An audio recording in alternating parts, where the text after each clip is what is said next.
Red alert, guys. Major WW3 news. All right, major WW3 news. I know there's been a lot the past few days. There's been a lot of big stuff coming out, but there's a lot of movements. We are at a critical moment.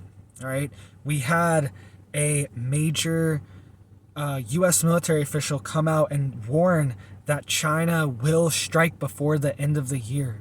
He said it's almost guaranteed that China will do something massive before 2023. All right, so big things are happening with China. China is preparing for war. All right, preparing for a massive war right now. All right, so let's also just dive into some of the other things because we are also already in a war with China. All right, we are not in a kinetic war with, missiles firing, explosions, but we are already in a economic war, in a food war, a siege war.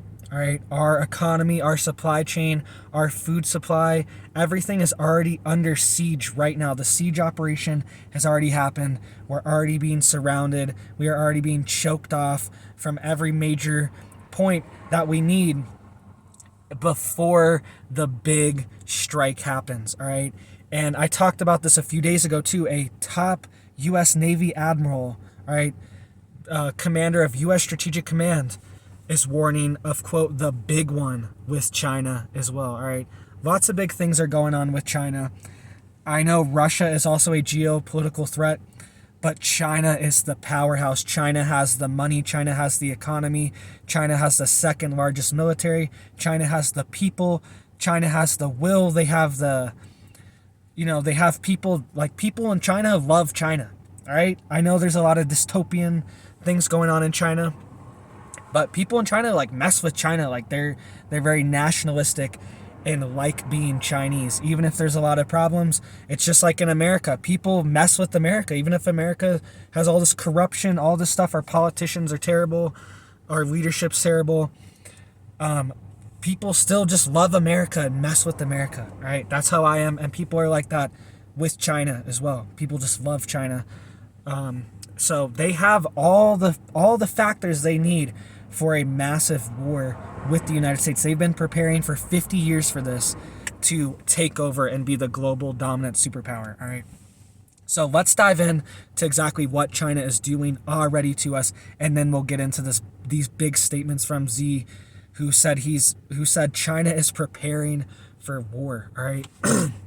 So let's just hit this article out of CNN, and it says, quote, wells are running dry in drought-weary Southwest as foreign-owned farms guzzle water to feed cattle overseas. All right? And we know that our farmland is being sold out. It's being sold out to China and all these other countries. California is working on a way to ban China, I'll get into that in just a second, from purchasing their farmland because it's such a threat. Even California, you would think they would be like, come on in. You can buy as much farmland. Even California is like, no, we need to put a stop to this. China is a massive threat to our farmland. All right, so essentially, these wells are being sucked dry for these cattle farms. And then it's not even like it's being sucked dry. At least Americans are feeding their bellies on it. At least we're getting some American protein. All right, no, it's all just being sent overseas to these foreign farms.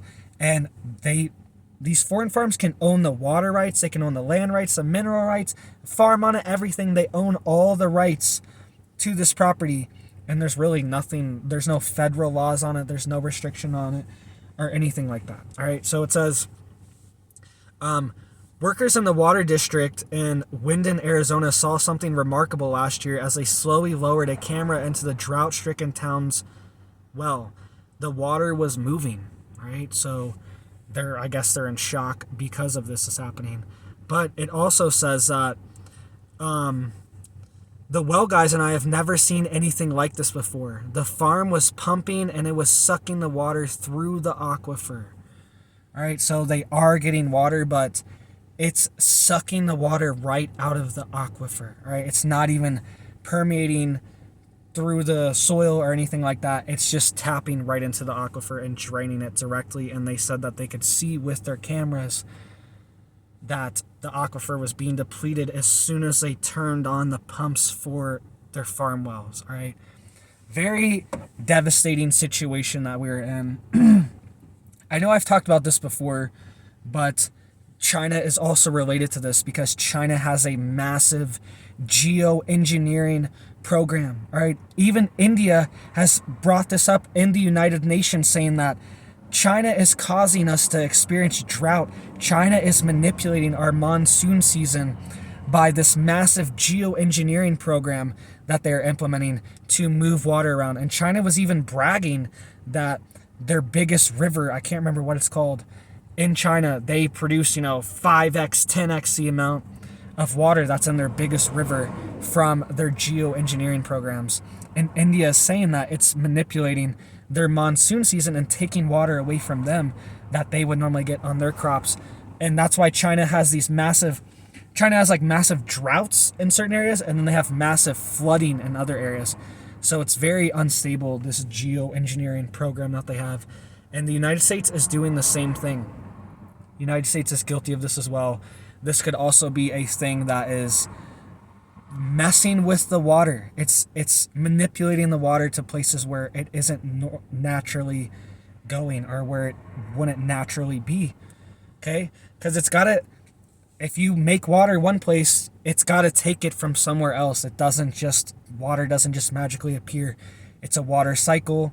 It's all just moved around. You have to take it from somewhere else to form a cloud. You have to take it from somewhere else. And I know I'm getting off topic here, but China does this as well. This is a threat to the United States national security as well, because they could be stealing our water too. Who really knows? Their geoengineering program is massive, and they are like going all in on it. And the White House even came out a couple weeks ago. I made a whole video on it, how they're admitting that they're experimenting with geoengineering programs and with sun blocking techniques to lower the temperature of the planet. All right, so this is all confirmed. We're living in the dystopia. All right, we're in 2022, almost 2023. We were told we'd have flying cars. Instead, we were going to have dystopian technologies implemented on us, and we're going to get the scraps of the technology. We'll get an iPhone that'll spy on us, that's made in China, all right? But we will not get the super high-tech life extension technology, the super high-tech, communication technology, all this stuff. We will not have access to it. We will just get the dystopian side of it, sadly, it seems like. So foreign farms are drying up, and California is even trying to pass a law right now to prevent this. So here's an article. It says, without mentioning China, California is close to blocking foreign buyers from its farmland. All right. So they didn't mention China specifically, but there's been a lot of rhetoric coming out saying that they are worried about these foreign buyers buying up all their farmland and sucking the wells dry right next to a farmer that's been there for 150 years. It's messed up. It says California's legislature has passed a bill banning foreign entities from buying its agricultural land, a move that is part of reignited discussions about whether the United States should block parties from unfriendly countries from buying farmland. Right? It says it makes no mention of China, and the governor has until the end of the month to sign the law. All right? So people are worried about this. There's no federal laws about this, so states are having to take it into their own measures. Good on California. At least they're trying to do something, because they know farmers are a giant part of their economy. It's critical and a giant voting block for them, so they really need to address these concerns that the farmers had. It's called the Food and Farm Security Act, passed by the California Senate on August 31st, and it would, quote, prohibit a foreign government from purchasing, acquiring, leasing, or holding an interest as defined in agricultural land within the state of California. It says California grows 2/3 of all the fruits and nuts in the United States and 1/3 of all the vegetables. All right. So California is critical to our farm production. All right. We need California. I know there's a lot of dystopian things going on in California, but California used to be a great state that was very productive, and they just ruined it. They ruined it. That's what they love to do. They love to take over places that are beautiful and productive and nice and run them into the ground and sell them out to China. All right. So very, very surprising that California is doing this.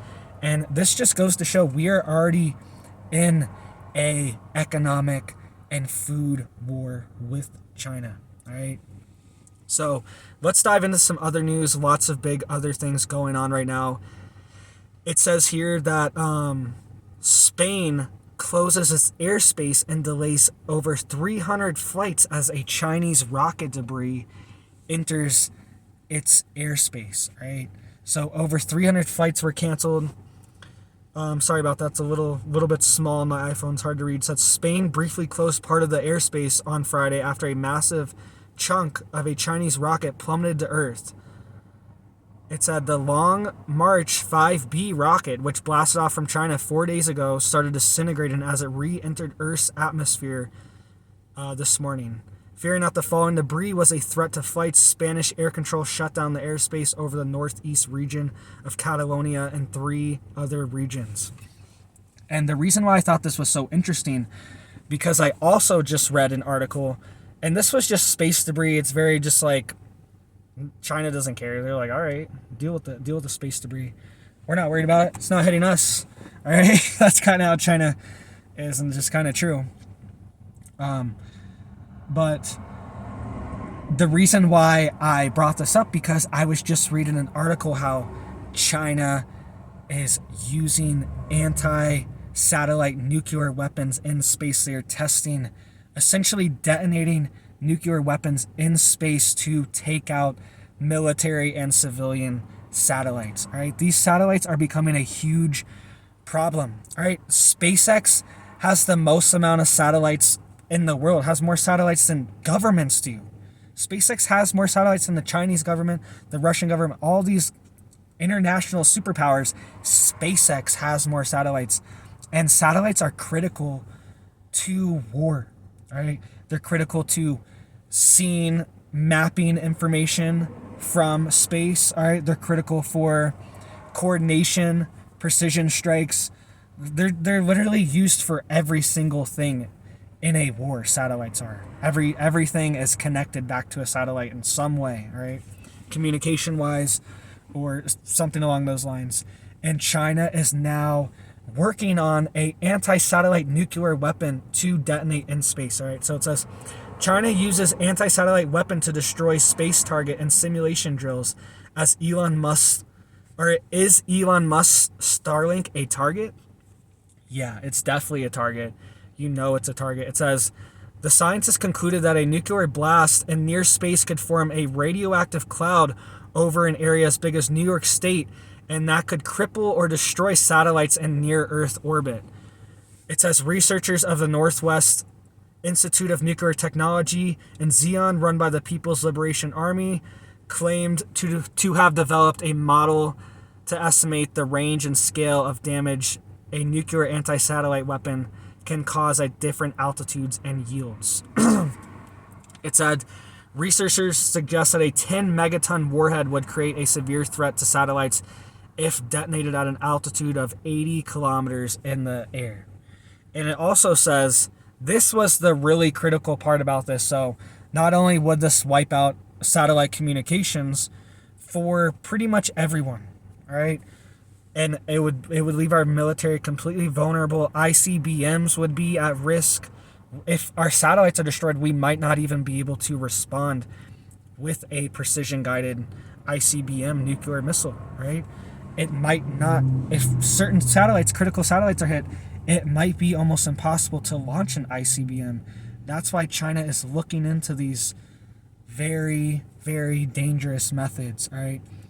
And it also says this was the other part that's even more sketchy than just the satellites going on.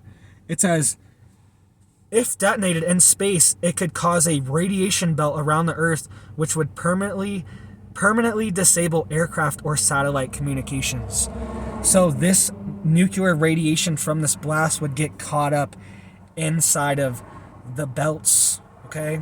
And it would essentially create a permanent radiation belt around the Earth, right? It would just be cycling until it decayed. It says, in May, the official newspaper of the Chinese Armed Forces armed forces raised concern about the risk associated with Starlink satellite internet systems, suggesting the U.S. military could use it to dominate outer space. All right, that was in May. Chinese armed forces are warning that the Starlink is a major threat to China. All right, and it says SpaceX, quote, SpaceX has decided to increase the number of satellites from 12,000 to 42,000. SpaceX has 42,000 satellites. Wow. The program's unchecked expansion and the company's ambition to use it for military purposes should put the international community on high alert, said the Chinese military online article. All right. Very serious, very real threat that China is warning about. And they're saying that they will potentially detonate a nuclear weapon in the atmosphere, in space, on the edge of space to take out these satellites. And it also said it would disrupt airplanes from traveling as well. All right, so let's dive into this other news here. So China has officially entered the war in Ukraine. All right, they have essentially entered through proxy, kind of like Iran is doing. So Iran is sending drones and putting people on the ground in Ukraine to operate these drones.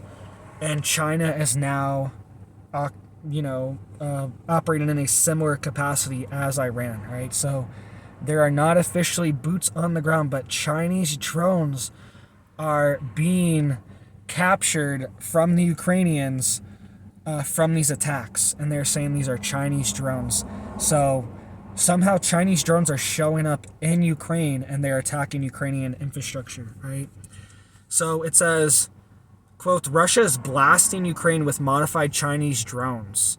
Top commander calls them, quote, revolutionary. It says, Russia's use of Iranian kamikaze UAVs has hogged much limelight in the ongoing war in Ukraine. However, sporadic reports coming from the battlefield are anything to go by. Russian forces are now deploying Chinese drones against Kyiv, right? So it's not just Iranian drones, it's Chinese drones as well. This is World War III, guys. This is the proxy war. Ukraine is the proxy and Russia is the proxy, and now we are going to see NATO. We've already seen NATO load up Ukraine with astronomical amounts of weapons, so much that we are depleting our own arsenal. Even the president came out and was warning about that. I made a whole video about that a few days ago, how he's warning how our whole stockpile for these anti-tank javelins are being depleted because they need 250 chips just to make one of them. All right. And he's saying that this chip shortage is causing a massive problem in the U.S. military. All right. But now we're seeing China load up Russia with drones. We're seeing Iran load up Russia with drones. Now China is getting reinforcements Russia is getting reinforcements as well. All right. Who else is going to help Russia out? Who else is going to send arms to Russia and send troops into Ukraine? North Korea has offered to help Russia. North Korea offered 300,000 troops a few months ago for Russia's benefit in Ukraine. There's also reports that North Korea is sending them weapon systems. All right, so this is a world war. We are seeing all sides of the globe funding this war and dumping a massive amount of weapons into it, right? And we'll get into what Z said in just a minute, but I wanted to cover these Chinese drones because this is all part of the picture too. This is another piece of the puzzle. China showing whose side they are going to be on at the end of the day when we have a massive nuclear war, right? It says the Vice Prime Minister of Ukraine published an open letter to DJI Global creator and CEO Frank Wang on Twitter. In the letter, he claimed that Russian military was using DJI products to navigate missile attacks and urged the business to cease operations in Russia until the hostilities subsided. And he said he also expressed concerns about DJI's drone detection technology, Aeroscope, which he claimed Russia was using to track down Ukrainian drones from a distance of roughly 50 kilometers away. So it's not just drones, it's also the precision-guided systems, and it's also this thing called Aeroscope that apparently is a drone detection technology that can spot them out 50 kilometers away. Right, so that's pretty darn useful because a drone normally has to get pretty close to a target to complete its mission. All right, so 50 kilometers away, keeping that distance would definitely help to prevent, like attacks on Russian infrastructure. Right, so that definitely is a key advantage if they are using this technology, and there's multiple reports coming out saying that they are. All right, it says a Ukrainian journalist posted multiple images of Chinese origin DJI drones on Twitter in the last month, also saying that these were captured on the battlefield, and he said they cost approximately 12,000 euros each. Right, so big things are happening. Lines are being drawn in the sand. China is showing we are going to be on Russia's side, at least for now. I feel like China is one of these countries.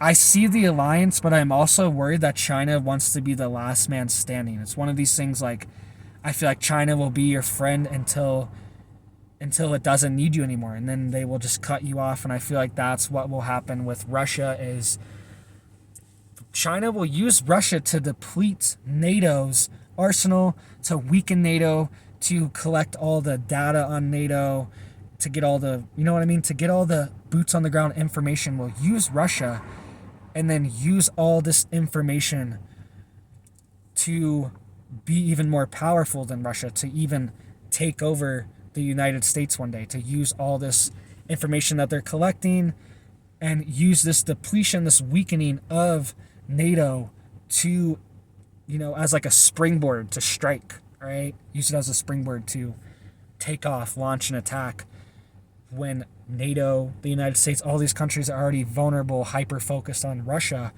China is going to swoop in and hopefully be the last man standing. That's what it seems like, at least. That's what it seems like the Chinese strategy is. I could be wrong. They could have a very tight alliance, but it kind of seems like an alliance of circumstances. China just, I feel like just China uses other countries a lot to do what's best for China. And that's what countries do. That's not breaking news, but I'm just saying, I feel like China's going to double cross at the end. China wants to be on top of the end. It's not going to be Russia and China on top. It's going to be China on top. All right, that's my point. So let's get into this. Z is now warning that China is preparing for war. All right, so here's the article. It says China will focus on preparing for war. Z declares president says nation security is increasingly unstable and uncertain. All right, so he said nation security is increasingly unstable and uncertain. So big things are coming out of China, and he's warning that we are on the verge of war. He knows the U.S. is positioning itself all around China for a massive war, for China to do something huge. He knows China is being surrounded by now. There's nuclear bombers in Australia and Guam, South Korea. Japan is also having a lot of military activity. So things are happening. China knows that it's time. It's do or die time. It's time to actually go for the war very soon. So it says his warning came after Xi's last month called for faster military development, self-reliance, and strength in technology and defense of China's interests abroad, raising the likelihood of further conflict. Xi's announcement that China will focus on preparing for a war will raise fears that the nation may invade the self-governing island of Taiwan, which Beijing claims as its own. China has the second largest economy and military in the world and has repeatedly threatened to annex Taiwan by force. Just that last sentence, the second biggest economy and military in the world. We haven't seen China really flex its military muscle. We've seen it flex its economic muscle the past few years a lot with shutdowns, lockdowns, all these things, manipulation of supply chains. But we haven't seen China flex its military muscle like we've seen the United States and Russia do. So having China actually start flexing their muscle, it's pretty concerning, right? It signals a new era. China used to just lay in the background and wait for the perfect opportunity. But the thing is, now is the opportunity. Now is their opportunity to strike. And Z said they are preparing for war. All right, preparing for war. And obviously they're preparing for war with the United States, because if it was just Taiwan, they could obliterate Taiwan in a second, right? They could surround the whole island, cut it off, send in like 500,000 troops, you know what I mean, and just take it over. They could take over the whole island in a day. If we're being realistic, Taiwan is a little island, a little tiny island. It's not Ukraine. China could easily just take over Taiwan in a day if there was no outside forces. I mean, Ukraine's somewhere too. I mean, it probably would have fallen by now if there was no outside forces as well. Just being honest, just being realistic, it probably would have fallen by now. Come on. And Taiwan's the same way. It would just collapse in a day if there was no United States behind it saying, hey, we're going to nuke you, or we're going to do something if China invades Taiwan. So to see China ramping up, they are obviously preparing for war with the United States. All right, war with Taiwan would be easy for them. It's the war with the United States after they invade Taiwan that they are worried about and that they are preparing for. All right, and this U.S. Had a strategic command. He was even saying the big one is going to be with China. That's going to be the big one. All right, so let me know what you guys think about all this. Huge developments with China. I feel like China gets put in the back burner a lot because there's an active war, going on with Russia. But China's critical. China's the next one, right? Russia's first, China's next in line, and we are already going to be battered and depleted, and our spirits are going to be low from this war. All right, the American people's spirit's going to be low. We are not going to have an appetite for a war. All these different things. And then China is going to do it at that moment. They're going to do it after we're exhausted, tired, and depleted and already spent billions of dollars on this other proxy war. Then they're going to start another one. They'll be like, are you sure you want to do this proxy war too? You sure you want to have two different proxy wars going on with two different superpowers at the same time? Two different places in the world? Are you sure you want to do that, United States? And it's kind of true. China will call our bluff. All right, they will call it. And we will see what happens. Hopefully, I don't know. Hopefully peace prevails. I don't even know what that looks like, right? I don't know what that even looks like at this point. But hopefully just not a nuclear war starts. All right, I guess that's what peace is at this point, because there's definitely going to be something. But hopefully it's not nuclear and not devastating like we keep being warned of. All right, so thank you guys for watching. Please stay blessed. Please still enjoy life, still love life. Life is still good. I get stressed out about all this stuff too. I get angry. I get mad. I get in fights. I deal with all this stuff too. And I feel it too. I feel the pressure too. I feel the time ticking too. I feel the clock moving. My kids are young. I get like incredibly sad sometimes thinking about my kids. Like I do not want my kids to live in this world that is being set up. I want to have grandkids. I want my grandkids to play and have fun. You know what I mean? I think about this dystopian world and I get really sad sometimes. I'm not even going to lie. Sometimes it really gets me down. But the point of all this I'm trying to say is I still know that life's worth living. I still know that there's good things in life, and I still know that we need to fight for the good things, like our kids, our family, and just the little things in life. Just going fishing, going on a hike, whatever with your family. We need to fight to keep those things around because it's important, guys, right? And our everything's slipping away. It feels like it's slipping away, sadly. So, I mean, I worry about my kids. I worry about my grandkids. I want them to have a better life than I did. And I'm worried they're going to have a worse life, right? So, sorry I'm ranting here, guys. It's just true. I just want, this stuff affects me. Stuff gets me sometimes, right?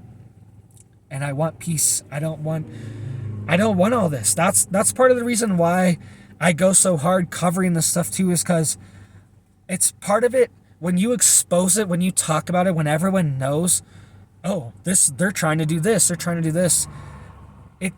It's like part of the prevention, all right? Because if everyone knows, we can point the finger at who did it right now, who's doing this, they don't want to have all that blame. They don't want to have the collapse come on them. They don't want to have a nuclear war fall on them.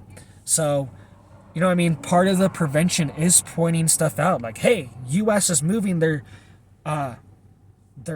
subs around, right? Their nuclear subs around. Like, what's going on? They're putting them near Russia. You know what I mean? All these things going on. We need to point it out so it's exposed, and then it's more likely that they won't do something, because evil happens in the dark. These things happen in the dark. They want to just have all this evil, all this stuff going on in the background, in the dark. But if we bring it to the light, it's more likely that it won't keep going, right? Because we don't have control over these people that can just press the button at any moment. But we can control public opinion. You can control what your opinion is about this, and tell other people and say, this is messed up. We don't want a nuclear war. Why are these people? And then the pressure's on them. They're like, we're going to blame you if there's a nuclear war. It's your fault. You know what I mean? And then they don't want that. They don't want that pressure on them. And it's true. It's true. You people are starting a nuclear war. Stop. Just stop it. All right? We want our grandkids to have a good life. And I know I'm ranting here at the end, guys, but it like hit me earlier when I was driving. It was just like, man, like, I want my grandkids to have a good life. Can these people just cut it out? Can they just stop? Right? So, sorry for ranting here, guys. Thank you for listening to me. You guys are a blessing. I'm super blessed to have you guys watching me. I hope you have big blessings in your life. And thank you, guys. Have a blessed day.